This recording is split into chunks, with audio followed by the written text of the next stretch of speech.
Grandes ideas de la pedagogía. Edward Claparey. Edward Claparey nació en 1873 y murió en 1940. Nació en Campbell, cerca de Ginebra, oriundo de un linaje de pastores languedocianos en Ginebra tras la revocación del edicto de Nantes en 1685. Edward Claparey es en definitiva el heredero de la Ginebra docta más que de la Ginebra religiosa. Calvinista por tradición, su protestantismo está más cerca de las corrientes liberales que de la ortodoxia eclesiásticas o el resurgimiento místico. Está hecho sobre todo de espíritu de iniciativa y de independencia, encarnado en un individualismo emprendedor, rico en múltiples solidaridades queridas y cultivadas. Estudió en esta ciudad y también en Leipzig, París. Realizó brillantes los estudios de medicina y se doctoró en 1897. Especializando en neurología y psicoterapia. Fundó en 1912 el Instituto Juan Jacobo Rousseau de Ginebra, hoy llamado Instituto de Ciencias de la Educación, centro que, desde el principio, tuvo el máximo prestigio en investigación educativa, un hombre de ciencia que entre 1892 y 1940 realizó más de 600 publicaciones en revistas científicas especializadas en la época. Las máximas obras de Edward Claparey son La Asociación de las Ideas, de 1903, donde se cuestiona las doctrinas psicológicas asociacionistas del momento. También crea Psicología del Niño y Pedagogía Experimental. Demuestra que claramente la importancia de Claparey prestar los problemas de la educación a cuya solución puede decirse que consagró toda su obra de sabio. La pedagogía debe fundarse en el conocimiento del niño como la horticultura se funda en el conocimiento de las plantas. Es una verdad que parece elemental, sin embargo, la mayoría de los pedagogos y casi todas las autoridades escolares la desconocen por completo. También crea la Escuela a la Medida en 1921. Sostiene la necesidad de una escuela a la medida realizable sobre las bases de las leyes psicológicas que reúnen la educación a los intereses y las necesidades del niño, de manera que pueda y mantener una posición de equilibrio con el ambiente en el que vive. También la educación funcional de 1931. A través de sus trabajos en el Laboratorio de Psicología Experimental que él mismo dirige en Ginebra, llega progresivamente a una concepción funcional de la psicología. En 1906 organiza en su laboratorio un seminario de psicología pedagógica con el objetivo de iniciar a los futuros docentes en los métodos de psicología experimental y la psicología del niño. También usó sus propuestas pedagógicas, puso la pedagogía funcional. Esta concepción de la educación y la enseñanza consiste en tomar al niño como centro de programas y los métodos escolares y en considerar la educación misma como una adaptación progresiva de los procesos mentales a ciertas acciones determinadas por ciertos deseos. El resorte de la educación debe ser el interés profundo, por lo que se trata de asimilar o de ejecutar, no el miedo al castigo, ni siquiera el deseo de una recompensa. También elabora la teoría del juguete. La infancia es un conjunto de posibilidades creativas que no deben de ser frenadas. Todo ser humano tiene necesidad vital de saber, de investigar, de trabajar. Esas necesidades se manifiestan en las bromas, que no son más solo diversión, sino un verdadero trabajo. El niño lo toma muy serio porque representa un reto. Había que explotar las tendencias naturales del niño, sobre todo las tendencias del juego. Claparey también fundó la paidotecnia, basada en la ciencia del niño. Se centraba en la evolución del escolar del infante. Crea también el paidocentrismo. Se direccionaba en torno al niño como el centro del proceso de enseñanza y aprendizaje. El profesor se convierte en el apoyo principal del estudiante y este debe de lograr una buena motivación. Expectativas del profesor se convierten en el apoyo principal del estudiante. En pocas palabras, el aprendizaje se acomoda a la evolución psicológica del niño. Educación funcional. El niño debe de ser el centro de atención y desarrollar su intelecto. El niño no debe trabajar ni portarse bien para obedecer a otros. En otras palabras, la disciplina interior debe de sustituir a la disciplina exterior y esas etapas deben de ser respetadas.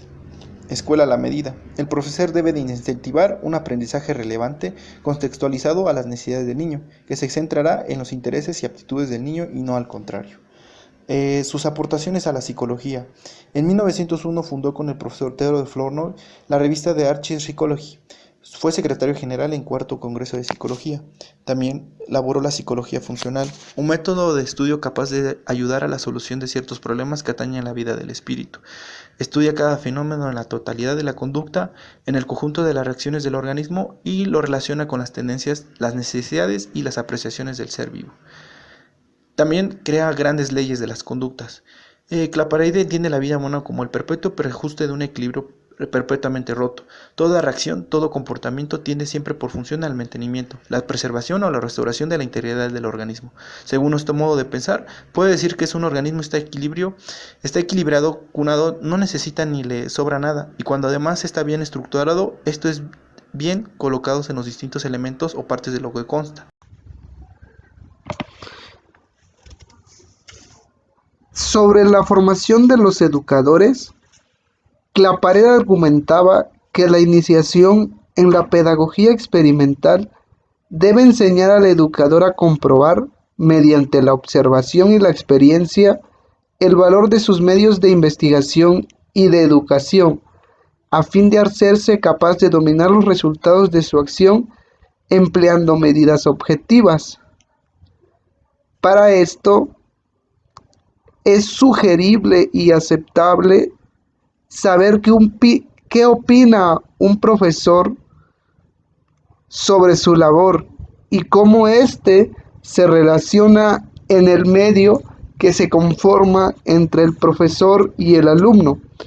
Ante esto, Claparède deseaba ante todo un trabajo personal, una colaboración eficaz entre maestros y alumnos, un contacto directo con ellos. Así, los estudiantes iniciaban en una ciencia, al desarrollo de la cual contribuían ellos mismos, esforzándose todos en plantear mejor los problemas con objeto de resolverlos mejor. Claparède defendía una educación activa de los alumnos, animando a los profesores a que observaran a sus alumnos y a partir de ahí empezar a construir las clases. Con el concepto de educación funcional, sostenía que la educación ha de centrarse en actividades que satisfagan una necesidad.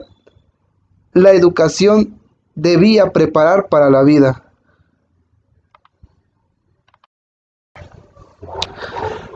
Con la llegada del siglo XXI y la denominada era de la información, un mundo globalizado y convirtiendo a la educación como una mercancía más de nuestro sistema, las elecciones con las que contamos cada día son diversas, que naturalmente nos llevan a pensar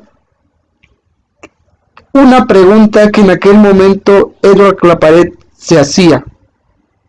¿Nuestra educación es funcional? ¿Ir a la escuela actualmente funciona? Y podemos dejar este documental con esta pregunta fundamental. ¿En realidad la escuela está educando para la vida?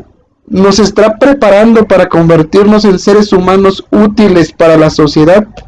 ¿O es que, como producto de un sistema totalitario de consumo, nos vuelve seres totalmente hechos en serie y hechos para contribuir con un papel más del sistema y al fin de todo ser una mercancía que posteriormente proviene del hombre y va a ser utilizado por el hombre?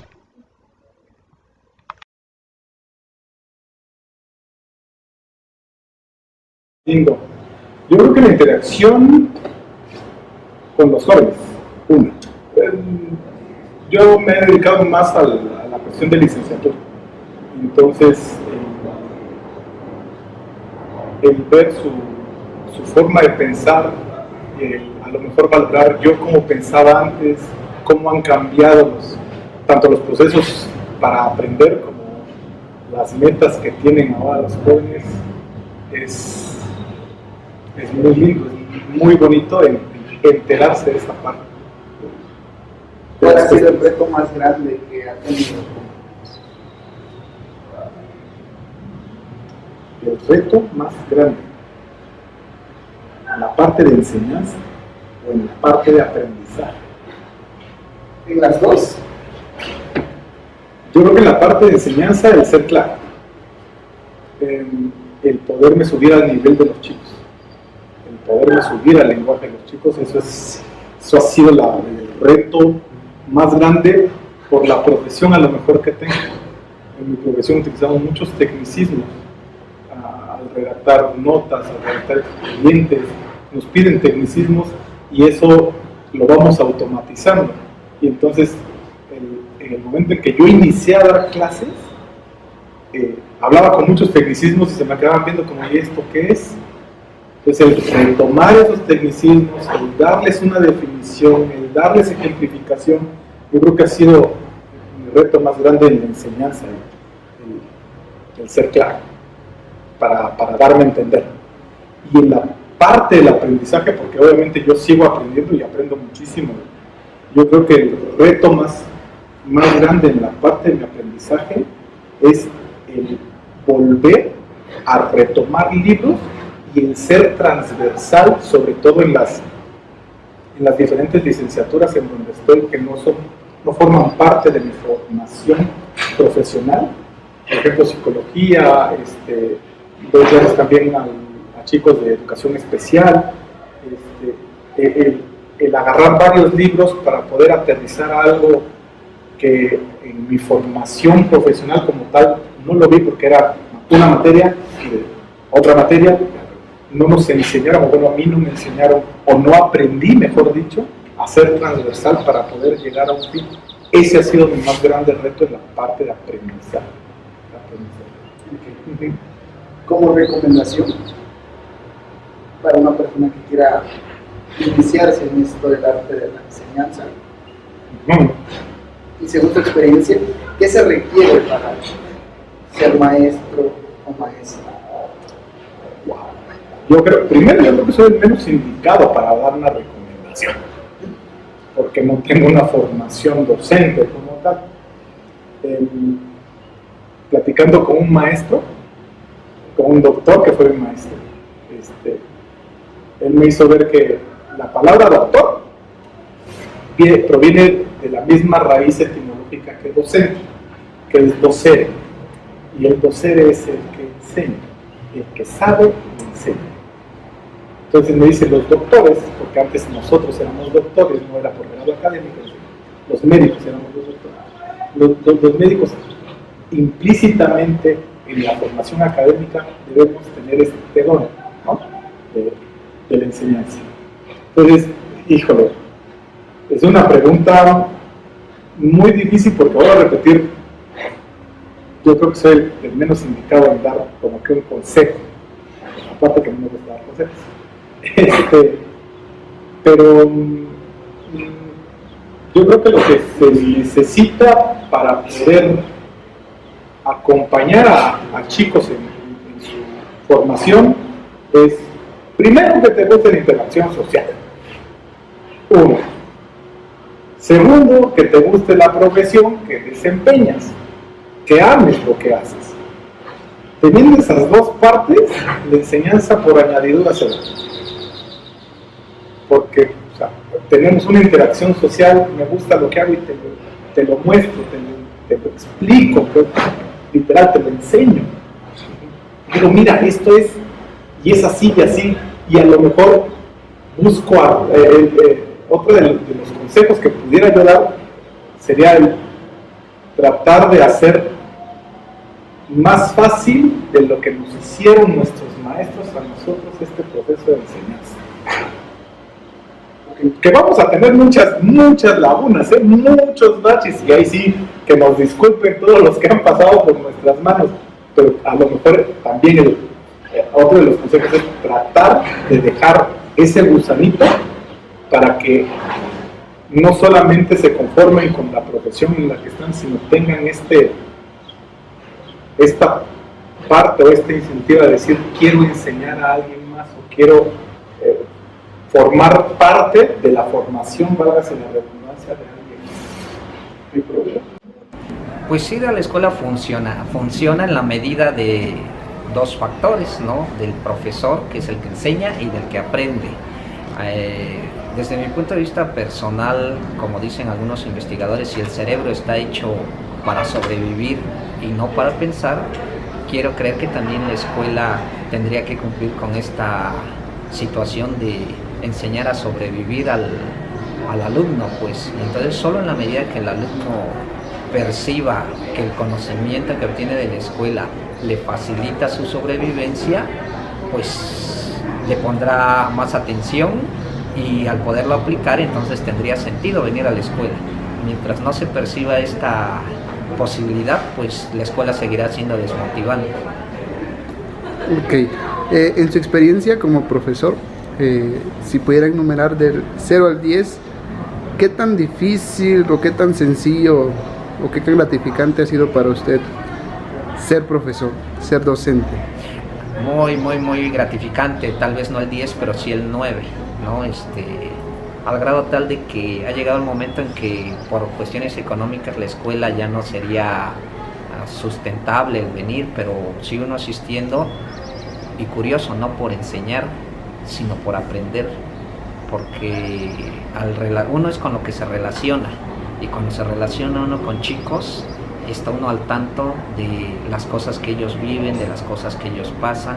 Incluso para mí es como hasta absorberles su juventud, sus ganas de vivir, sus ganas de hacer, pero ya visto desde otra perspectiva, porque uno ya tiene un poquito más de experiencia, y entonces dice uno, bueno, esta problemática que el alumno presenta o esto que percibe él, yo cómo lo percibo a mi edad, y otras cosas donde el alumno francamente es mi maestro. Pues en 2 o 3 ocasiones he mencionado a algunos alumnos que yo digo soy su fan por la forma en cómo viven, no tanto cómo aprenden, porque hay alumnos que son muy buenos como alumnos, pero que no tienen esa chispa, esa gracia en el vivir, y hay otros alumnos que aunque no son tan buenos, pero tienen esa parte de existencial que me seduce, que me llama la atención, y por eso digo que soy su fan, por no decir soy el alumno de estos alumnos. Ok, bueno, y siguiendo esa perspectiva, ¿nos podía platicar una experiencia con respecto a la educación, ya sea como alumno o como maestro, que haya sido así, que haya marcado totalmente su vida? Claro, yo creo que hay varias, sería cuestión de hacer remembranza, rememorar, recordar, pero se me viene a la cabeza, por ejemplo, acá en la misma UGM, un chico que él estudiaba un semestre, iba a trabajar un par de semestres y regresaba a estudiar. Buen alumno, capaz intelectualmente, y yo de qué aprendí de él. De repente tenemos la idea de que la vida tiene que ser lineal, de que entro a la escuela y que de corridito tengo que terminar todos los semestres, y que si no es así, pues ya no tiene sentido venir, me frustro y me doy de baja. Pero yo de él aprendí esa capacidad, esa tenacidad de tener un objetivo, que aunque no cuente con las circunstancias adecuadas para venir a la escuela de corrido y pagar su colegiatura mes con mes, sí tiene ese objetivo y esa tenacidad de decir, me comprometo con esto, voy a tardar en hacerlo, pero finalmente voy a llegar a la meta. Y creo que la vida tiene que ser así.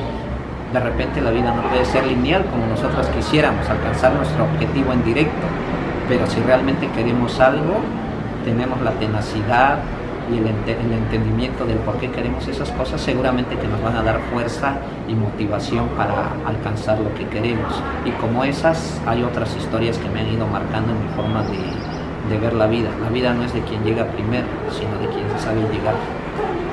De antemano, profe,